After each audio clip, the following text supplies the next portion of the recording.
ఓం నమః శివాయ.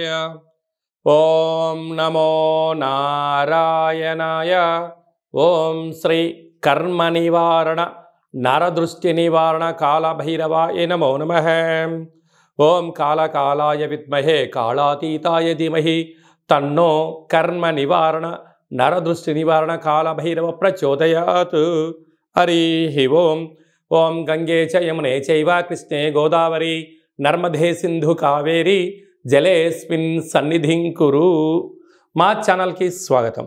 చూస్తున్న వీక్షకులకు ప్రేక్షకులకు ప్రియ కాళభైరవ భగవద్బంధులకి స్వాగతం పలుకుతూ మమ్మల్ని ఎంతగానో ఆదరిస్తూ ఉండబడినటువంటి ప్రియ సోదరీమణులకు సనాతన ధర్మ సంరక్షకులకు అలాగే జ్యోతిష్య అభిమానులకు పుష్కర స్నాన ప్రియులకి స్వాగతం పలుకుతూ అందరికీ ఈ యొక్క నర్మదా నదిలో ప్రవహించేటువంటి నదికి ఈ సంవత్సరము పుష్కరాలు వస్తున్నాయి కనుక మనమందరం కూడా పుష్కర స్నానాన్ని ఆచరింపచేసుకుందాం.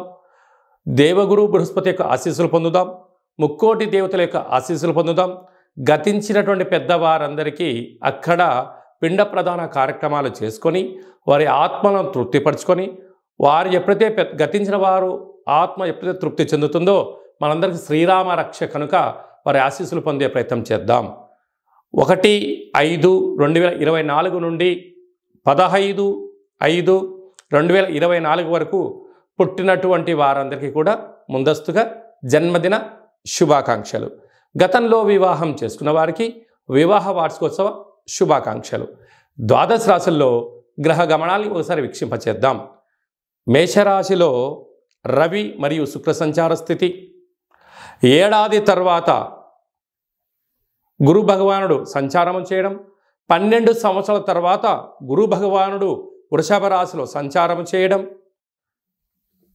కన్యరాశిలో కేతు సంచార స్థితి, కుంభరాశిలో శనేశ్వర స్వామివారు స్వక్షేత్ర సంచార స్థితి, మీనరాశిలో కుజుడు బుధుడు రాహు సంచార స్థితితో ద్వాదశ రాశుల్లో గ్రహ గమనాలు ఈ విధంగా ఉన్నాయి. కన్యరాశి వారు చైత్రమాస అమావాస్య రోజున ఎలాంటి విధులను పాటించాలో ఈ వీడియోలో సవివరంగా సంపూర్ణంగా తెలుసుకుందాం.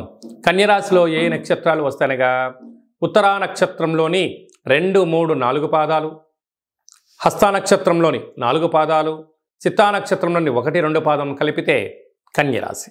చాలామందికి పుట్టినటువంటి కాల సమయంలో డేటా ఆఫ్ బర్త్లు లేనటువంటి వారికి పేరు యొక్క మొదటి అక్షరాన్ని అనుసరిస్తూ ఆ రాశిని తెలుసుకునే ప్రయత్నం చేద్దాం.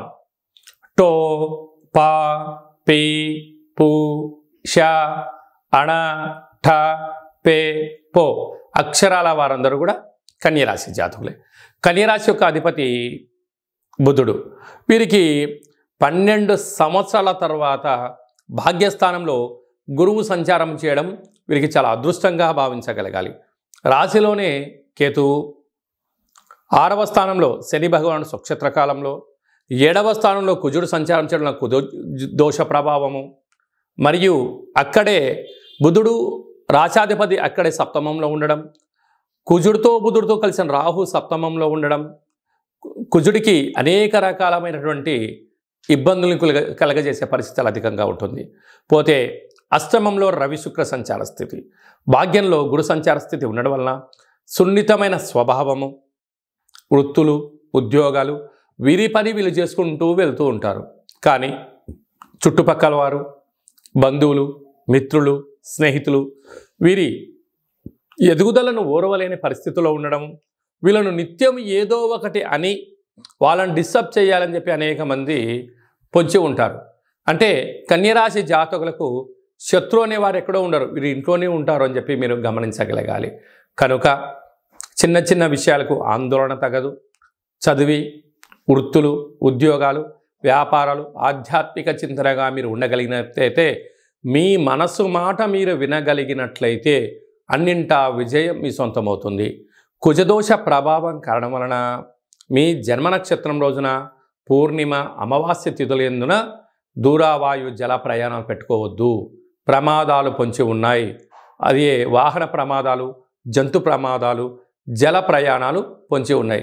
కనుక ఇలాంటి కాల సమయంలో అమావాస్య రోజున ఇంట్లో వీలైతే ఒక కూష్మాండ దీపాన్ని వెలిగించి కాళభైరవ స్వామిని స్మరణ చేయడము, పెసరపప్పుతో కూడుకున్న నైవేద్యం ఏర్పాటు చేయడం వలన వీరికి అష్టమంలో రవి, సప్తమంలో కుజ దోషం తొలగిపోతుందని చెప్పి గమనించాలి. వ్యవసాయ సోదరీమణులు, గృహ భవన నిర్మాణ కార్యక్రమం చేసేవారు, స్వయం వృత్తులు, సేవా రంగాల వారందరికీ ఇది చాలా ఓపిక అవసరమని చెప్పి గుర్తుపెట్టుకోవాలి.